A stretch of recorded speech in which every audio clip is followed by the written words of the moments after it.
Students, this is our second part और इसमें हम पढ़ेंगे वाक्य यानी सेंटेंस। मनुष्य अपने मन की बात जो है बोलचाल के माध्यम से ही दूसरों को बताता है। अगर आप देखो तो पूरे अर्थ पे, पूरे एंटायर वर्ल्ड पे सिर्फ ह्यूमन बीइंग यानी मनुष्य ही ऐसा है जो अपनी बातों को कह के किसी को समझा सकता है। बाकी किसी भी लिविंग बीइंग में ऐसी स्पेशलिटी नहीं पाई जाती है कि बोल के कह के अपने भावों को समझाया जा सके। और ये जो बोलचाल पे हमारी जो बोलचाल आधारित होती है वो वाक्यों पे ही आधारित होती है। जो भी हम बोलते हैं वो एक सार्थक सेंटेंस का फॉर्म होता है और ये वाक्य बनता चला जाता है। जैसे अगर हम बोलें कि बच्चे खेल रहे हैं, आप पढ़ रहे हो, हम पढ़ा रहे हैं, ये सारी चीजें एक वाक्य हैं, एक सार्थक शब्द हैं जिनका अर्थ निकलता है और ये एक सार्थक वाक्य बनाते हैं। बात करें डेफिनेशन ऑफ सेंटेंस की तो सार्थक शब्दों के उस क्रमबद्ध समूह को वाक्य कहते हैं जिससे किसी भाव या विचार को प्रकट किया जा सकते हैं। हम कुछ भी बोल के सेंटेंस नहीं बना सकते हैं। सेंटेंस उसी को कहते हैं जो एक सार्थक शब्दों का समूह होता है और जिससे कोई भाव या विचार निकलता है। नेक्स्ट है आपका वाक्य के भाग यानी पार्ट्स ऑफ सेंटेंस। यहाँ पे आप देख सकते हो उद्देश्य और विभेद, जिसे हम इंग्लिश ग्रामर में सब्जेक्ट और प्रेडिकेट के रूप में पढ़ते हैं। उद्देश्य जो है आपका, उसकी परिभाषा है वाक्य में जिसके बारे में कहा जाए उस व्यक्ति या वस्तु को उद्देश्य कहते हैं। यानी जिसके बारे में हम बात करते हैं वो हमारा सब्जेक्ट होता है, उद्देश्य होता है। जैसे कि आप देखो, अगर एग्जाम्पल मछलियां तैर रही हैं तो यहाँ तैर कौन रहा है, मछलियां तैर रही हैं। तो बात किसके बारे में की जा रही है, मछलियों के बारे में। तालाब में तो ऐसे भी बहुत सारी चीजें होती हैं लेकिन हम बात किसकी कर रहे हैं, मछलियों की। तो मछलियां जो हुआ हमारा, ये यहाँ पे हमारा उद्देश्य या फिर सब्जेक्ट हुआ। नेक्स्ट है विधेय या प्रेडिकेट। उद्देश्य के संबंध में जो बात कही जाती है उसे विधेय कहते हैं। अभी हमने पढ़ा मछलियां तैर रही हैं, उसमें मछलियां हमारी क्या थी, वो सब्जेक्ट थी और क्या कर रही हैं, तैर रही हैं। यानी मछलियों के बारे में ये कहा जा रहा है कि वो तैर रही हैं। तो जो तैर रही है ये हमारा उद्देश्य या फिर प्रेडिकेट है। जैसे तितलियां उड़ रही हैं तो तितलियों को अगर हम देखें तो तितलियां सब्जेक्ट हो गई और क्या कर रही हैं, उड़ रही हैं। मीन्स ये जो उड़ रही हैं वो हमारा उद्देश्य या फिर प्रेडिकेट हो गया।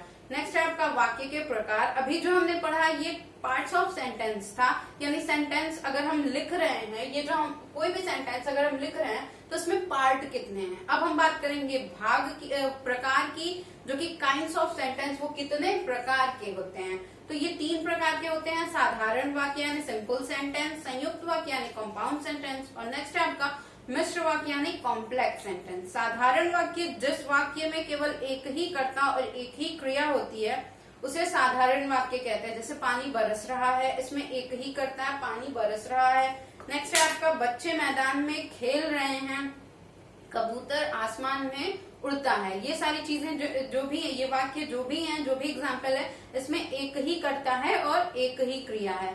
दूसरा है आपका संयुक्त वाक्य कंपाउंड सेंटेंस, जिस वाक्य में एक से अधिक साधारण वाक्यों को किसी समुच्चय अवयव से जोड़ा जाए उसे हम संयुक्त वाक्य यानी कंपाउंड सेंटेंस कहते हैं। एज एग्जाम्पल, मैं रोज व्यायाम करता हूँ और स्नान करता हूँ। मैं रोज व्यायाम करता हूँ, ये आपका एक साधारण वाक्य यानी सिंपल सेंटेंस हो गया।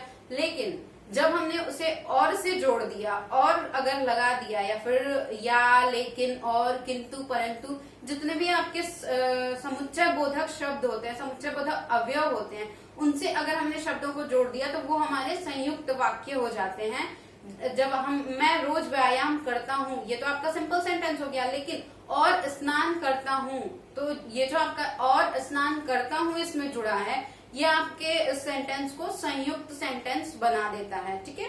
थर्ड वन इज मिश्र वाक्य यानी कॉम्प्लेक्स सेंटेंस, जिस वाक्य में एक प्रधान उपवाक्य तथा शेष और उसके आश्रित उपवाक्य होते हैं उसे मिश्रित उपवाक्य कहते हैं। जैसे आप देख सकते हो, जिसमें कोई एक जो होगा वो मेन सेंटेंस होगा, मेन उपवाक्य होगा और आगे के जो सेंटेंस होंगे वो उस पे आश्रित होंगे, उसी के बारे में कहे जा रहे होंगे। जैसे कि एज एग्जाम्पल, यह वही भारत देश है जो पहले सोने की चिड़िया कहलाता था। तो जो लास्ट में आपका जो पहले सोने की चिड़िया कहलाता था वो फर्स्ट वाला जो है हमारा, यह वही भारत देश है, इस पर निर्भर करता है। अगर हम सिर्फ ये लिख दें जो पहले सोने की चिड़िया कहलाता था, तो तो इस सेंटेंस का कोई मतलब नहीं निकलेगा, कोई मीनिंग नहीं निकलेगा। और इसमें पहले अगर हम ये जोड़ दें कि यह वही देश भारत है, तो ये पूरा का पूरा सेंटेंस जो है आपका एक कंप्लीट मीनिंग देगा, मीनिंगफुल सेंटेंस हो जाएगा। इस तरह के वाक्यों को हम मिश्र वाक्य कहते हैं। तो आपका ये चैप्टर जो है वो फिनिश हो गया। अब इसे रीड करना, इसमें जो भी डेफिनेशन दिए हुए हैं उन्हें लर्न करना। नेक्स्ट जब भी हम मिलेंगे फिर हम ये आपके एक्सरसाइजेस सॉल्व करवा देंगे, लेकिन तब तक आप इस चैप्टर को पढ़ के अपने एक्सरसाइजेस को सॉल्व करने की भी कोशिश करना। So keep learning and stay home, stay safe.